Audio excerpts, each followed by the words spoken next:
कृपया नए दर्शक चैनल को सब्सक्राइब कर ले। धन्यवाद। बहुत समय पहले की बात है, हिमालय की वादियों में सरस्वती नदी के तट पर बसा हुआ एक छोटा सा गांव था, जिसका नाम था रुद्रपुर। इस गांव में केशव नाम का एक अत्यंत निर्धन और दृष्टिहीन अंधा नवयुवक रहता था। केशव जन्म से ही देख नहीं सकता था, लेकिन उसके मन की आंखें महादेव की भक्ति से हमेशा आलोकित रहती थीं। वह गांव के छोटे से मंदिर के बाहर बैठकर भक्तों के लिए बांस की सुंदर टोकरियां और आसन बुनता था। केशव हर एक तिनके को पिरोते समय अपने मन में केवल महादेव की छवि की कल्पना करता और धीरे धीरे ओम नमः शिवाय गुनगुनाता रहता था। उसकी सबसे बड़ी इच्छा थी कि वह अपने जीवन में एक बार बाबा के मस्तक पर चढ़ाने के लिए पवित्र नदी के पानी से शुद्ध किए गए सफेद कमलों की एक सुंदर माला अपने हाथों से तैयार करे। उसी रुद्रपुर गांव में भानु प्रताप नाम का एक बड़ा ही घमंडी और धनी फूल व्यापारी रहता था। भानु प्रताप के पास गांव के सबसे बड़े और भव्य फूलों के बगीचे थे। वह हर साल सावन के महीने में राजा के राजमहल और मुख्य शिव मंदिर के लिए सबसे उत्तम फूलों की आपूर्ति करता था। उसे अपनी इस कला और समृद्धि पर बहुत अहंकार था। वह अक्सर मंदिर के बाहर बैठे केशव को देखकर उसका उपहास उड़ाता और कहता, अरे अंधे केशव, तू जो देख ही नहीं सकता कि सुंदरता क्या होती है, रंग क्या होते हैं, तू उस महादेव की भक्ति का क्या ढूंढ करता है। महादेव को तो मेरे बगीचे के रंग बिरंगे और सुगंधित फूल भाते हैं, तेरी इन सूखी बांस की टोकरियों में क्या रखा है। केशव उसकी बातों को सुनकर केवल मुस्कुरा देता और कहता, भानु भैया, महादेव रंगों को नहीं, मन के भावों को देखते हैं। एक बार सावन के मुख्य सोमवार से ठीक एक दिन पहले पूरे क्षेत्र में एक अजीब सी प्राकृतिक आपदा आई। पहाड़ों से अत्यधिक ठंडी और बर्फीली हवाएं चली, जिससे भानु प्रताप के विशाल बगीचे के सभी रंग बिरंगे फूल पूरी तरह झुलस गए और काले पड़ गए।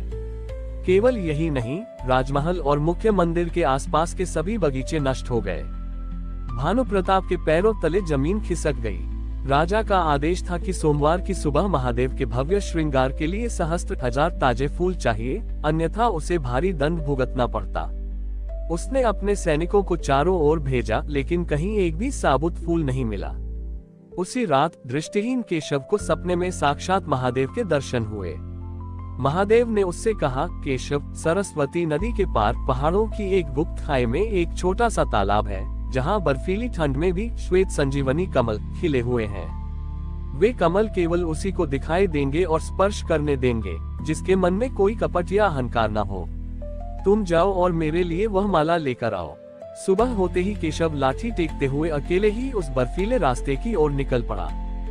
भानु प्रताप को जब पता चला कि केशव पहाड़ों की तरफ गया है, तो वह भी अपने कुछ आदमियों के साथ चुपके से उसके पीछे पीछे चल दिया, ताकि वह उन फूलों को चुरा सके और राजा के कोप से बच सके।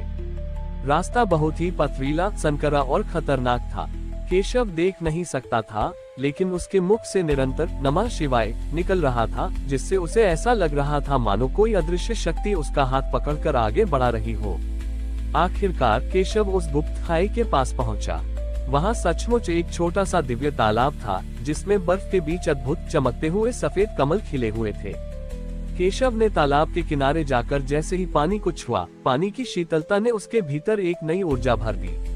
उसने पूरी श्रद्धा से, बिना किसी फूल को नुकसान पहुंचाए, केवल उतने ही कमल तोड़े जितने से एक सुंदर माला बन सके। उसने वहीं बैठकर बड़े ही जतन से उन फूलों को एक धागे में पिरोना शुरू किया। तभी पीछे से भानु प्रताप अपने सैनिकों के साथ वहां आ पहुंचा। फूलों की अलौकिक सुंदरता देखकर उसका लालच और बढ़ गया। उसने सोचा कि यदि वह इन फूलों को राजा को देगा, तो उसे दुगना इनाम मिलेगा।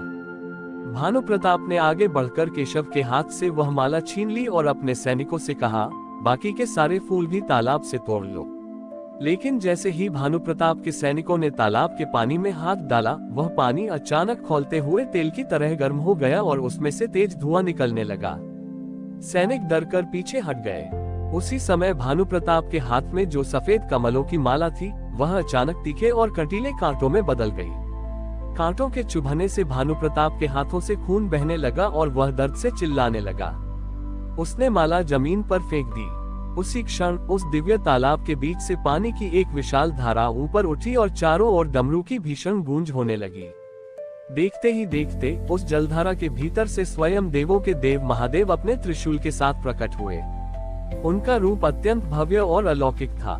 महादेव ने अत्यंत गंभीर और क्रोधित स्वर में कहा, भानु प्रताप, तूने अपने धन और कला के मद में हमेशा एक निश्चल भक्त का अपमान किया। तूने जो फूल मुझे अर्पित किए वे कभी श्रद्धा के नहीं बल्कि तेरे व्यापार और दिखावे के साधन थे। ये श्वेत कमल केवल पवित्र आत्मा के स्पर्श के लिए है, तेरे जैसे अहंकारी के लिए नहीं। ये देखकर भानु प्रताप थर-थर कांपने लगा और घुटनों के बल बैठकर रोने लगा।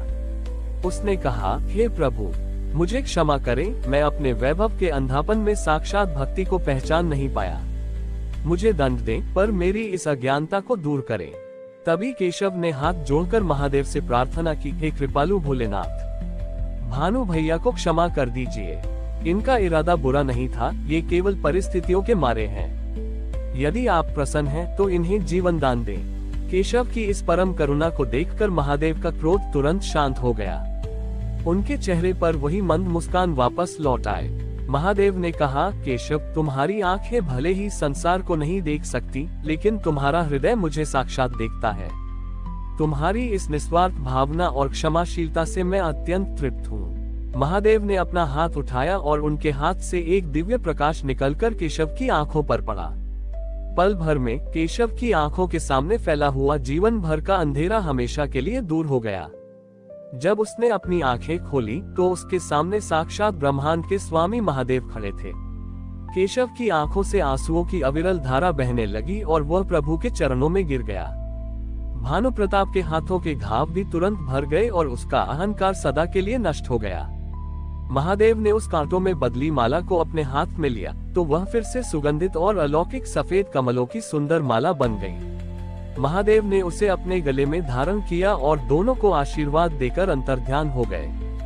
भानु प्रताप ने उसी समय अपना सारा फूलों का व्यापार और बगीचे केशव को सौंप दिए और स्वयं मंदिर का एक साधारण सेवक बन गया।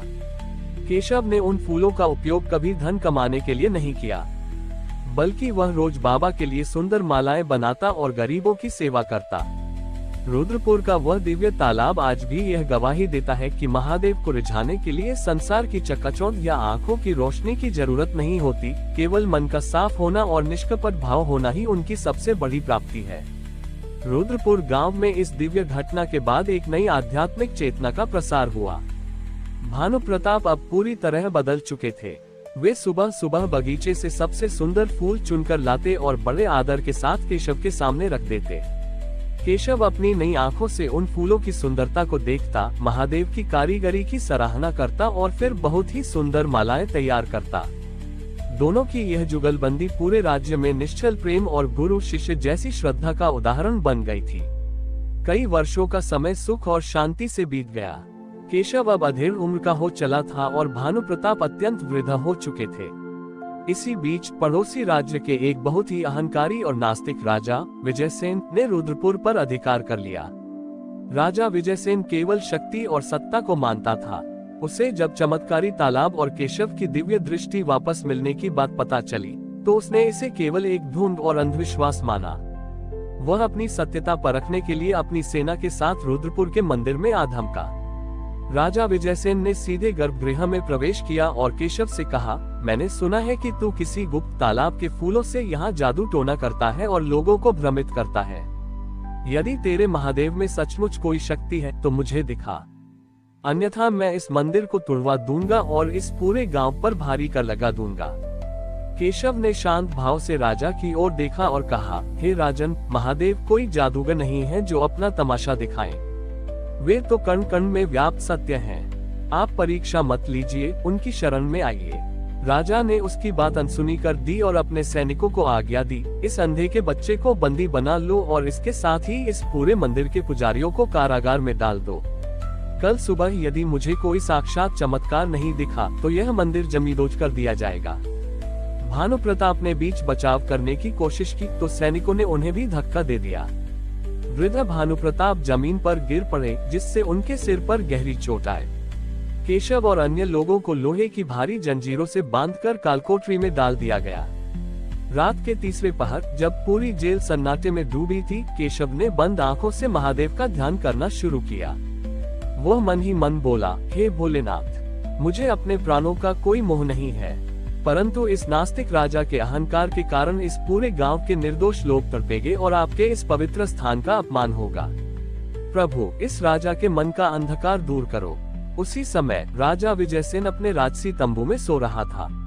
अचानक आधी रात को उसे बहुत तेज ठंड का एहसास हुआ। उसने आंखें खोली तो देखा कि उसके तंबू के चारों ओर की हवा बर्फ की तरह जम चुकी थी। तभी तंबू की छत गायब हो गई और उसे आसमान में केवल काले बादल और कड़कती बिजली दिखाई दी। बिजली के उस कड़कने के बीच साक्षात महादेव का विशाल और अत्यंत तेजस्वी त्रिनेत्र स्वरूप प्रकट हुआ।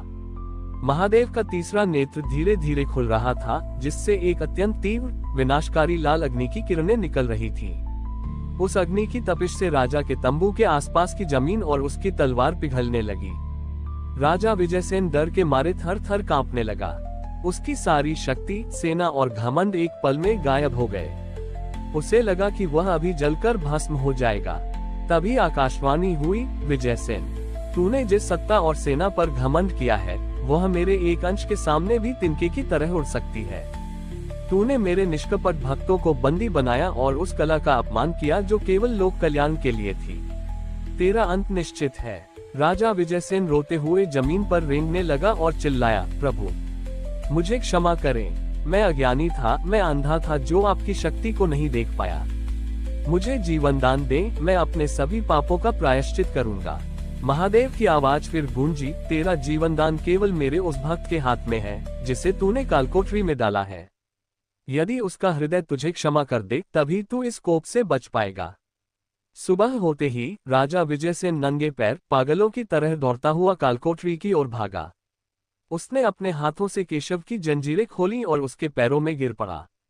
राजा की आंखों से बहते आंसुओं को देखकर केशव ने तुरंत उसे उठाया और कहा, राजन, शांत हो जाए।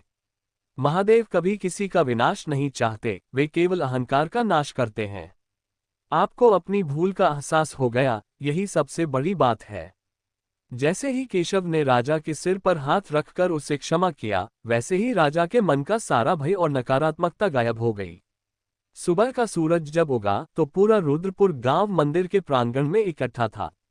राजा विजयसेन ने उसी समय घोषणा की कि वह रुद्रपुर को एक स्वतंत्र और पवित्र क्षेत्र घोषित करता है, जहां कभी कोई युद्ध या कर नहीं लगाया जाएगा।